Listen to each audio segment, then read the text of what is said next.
Hello boys and girls. Today is Thursday. It's around 4:30.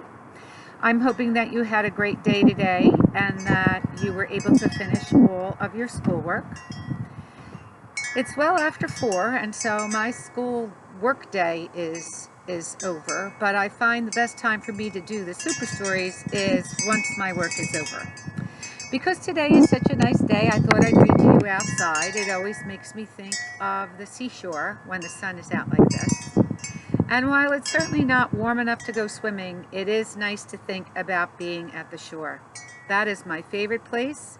It's my happy place.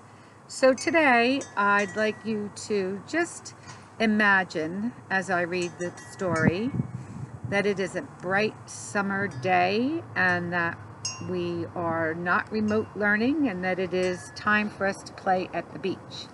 The title of our book today is The Seashore Book. It's written by Charlotte Zolotow, and it's actually not illustrated, but painted. It's painted by a man whose name is Wendell Miner.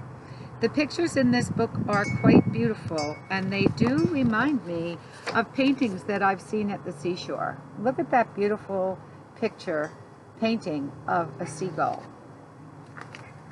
So this little boy lives in the mountains. He's never been to the seashore. And he asks his mother, "What is the seashore like?" He lived in the mountains and had never seen the sea.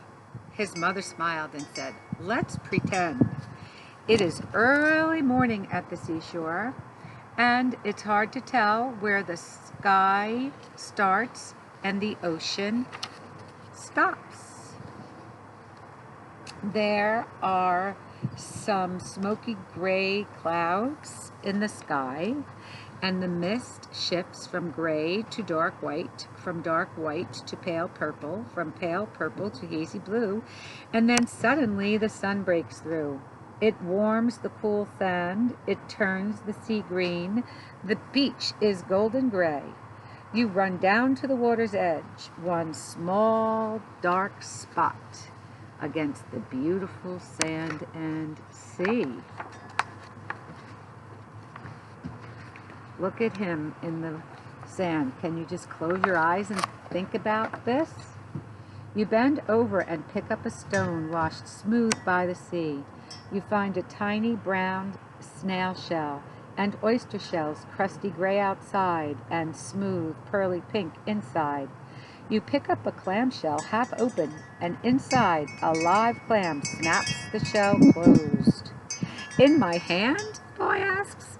"Yes, in your hand," says his mom. Then you reach down again and pick up a wet white gull feather from the gulls flying overhead. We sit at the water's edge and build a castle of wet sand until the waves wash up and suck it back to sea.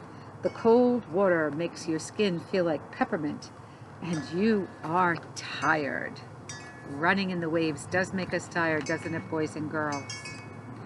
You lie down in the hot noonday sun now, and it feels warm as a big soft cat covering you, taking away the chill of the waves. The swish, swashing sound of them lulls you to sleep. And while you are sleeping, I watch you, and you don't see two little gray sandpipers run past you. But when you wake up, you do see their claw prints like pencil lines in the sand. You rub your eyes, and it seems as though there's nothing in the world except the sound of the wind and the rising and falling sound of those beautiful, strong waves. Beautiful, isn't it, boys and girls?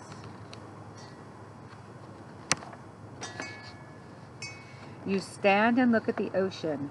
Far, far out, so far it seems a toy, a little white sailboat skims over the water and disappears. The tide is going out. I'm hungry, you say. I am too, so we wade over to a big rock covered with seaweed and moss. We sit there together and eat our sandwiches and drink lemonade from our thermoses and watch small brown sand crabs struggling and squaggling at our toes. An airplane flies low in the sky. Its shadow on the sand is like a gigantic bird, and you leap off the rock and chase after it until it is gone. I watch you throw your head back and twirl yourself around and around until you are too dizzy to stand, and then you fall down in the sand. The wind is getting colder. Long purple streaks of clouds are forming in the sky. We take each other's hand and walk down to the beach toward home. The fishing pier we pass is white as a snowfall with hundreds of crying seagulls waiting for fishing boats to come in when the sun sets. The evening air is so still that the life's buoys ding, ding, dong sounds right next to us, close and clear and loud. We climb to the top of the dune away from the ocean, but we stop and look down across the seagrass to the sea. The sun is setting like a huge orange ball. It's beautiful, isn't it, boys and girls? You are so tired when we go home that you can hardly stay awake through your hot bath and your dinner. We barely have time to kiss goodnight before you fall asleep. Outside, the lighthouse is flashing. Golden gleam on, golden gleam gone. But you don't see it. You are sleeping so deeply. You can't hear the tide rising. You don't see the small crescent moon outside your window. The ocean is bursting in waves along the shore, covering the rock where we sat and ate our lunch, and carrying up seaweed and shells to the sand. The little boy leaned against his mother and smiled. I like the seashore a lot, he said, and now I can always close my eyes and be there, the way I was just now with you. Boys and girls, I hope that you can close your eyes and think about being at the shore, whether it's the Jersey Shore, the Maryland Shore, Delaware, or New York. And I hope that you'll imagine being there right now. Have a great night.